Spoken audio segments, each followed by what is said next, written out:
అమావాస్య ఎదురైనప్పుడు సనగొద్దు దేవుని మీద, గొనగొద్దు దేవుని మీద, నిందించొద్దు దేవుని మీద.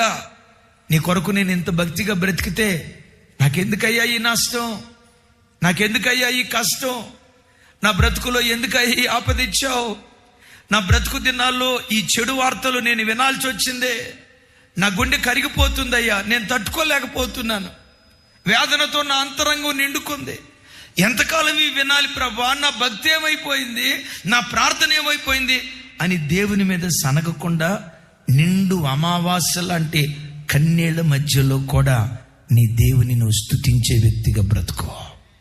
పెద్దగా చెప్తాం ఆమేన్.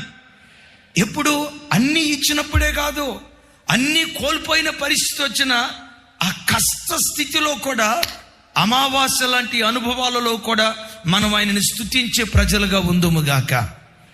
బిడ్డలారా, నా వైపు చూడండి. మీలో ఎవరైనా మీ జీవితంలో మీరు ఎదుర్కొంటున్న కొన్ని శ్రమలను బట్టి ఆ దేవుడు నాకేం చేయలేదే సనుక్కుంటున్నారా? ఆ దేవుడు నాకు అన్యాయం చేసినట్టున్నాడే, మనసులో ఒకంత బాధ ఉందా?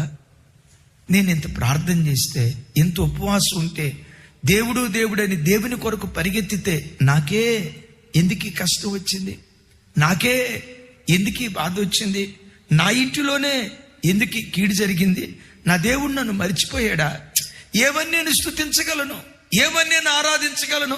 ఒకవేళ అమావాస్య లాంటి అనుభవంలో ఉండి ఈరోజు ప్రార్థనకు వచ్చావా?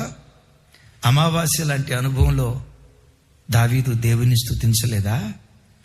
అమావాస్య లాంటి అనుభవంలో యోబు దేవుని స్తుతించలేదా?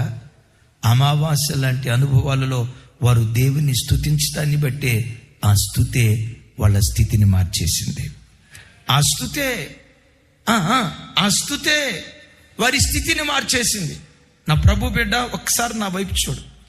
ఏ కన్నీళ్లతో ఈరోజు ఈ ప్రార్థనకు వచ్చినా, ఏ కలవరంతో ఈరోజు ఈ ప్రార్థనకు వచ్చినా, గుండెల్లో నీ బాధ ఎవరికి చెప్పుకోవాలో అర్థం కాక పిచ్చిదానిలాగా గుండెల్లో పెట్టుకొని కుమిలి కుమిలి ఏడుస్తున్న అనుభవంలో నువ్వు దేవుని సన్నిధికి వచ్చిన, ఎంతో భక్తి చేశావు, నీ భక్తికి తగిన ప్రతిఫలం దేవుడు ఒకవేళ ఏ విషయంలో కూడా నీకు ఇవ్వకపోయినా, అలాంటి స్థితిలో కూడా God is good all the time.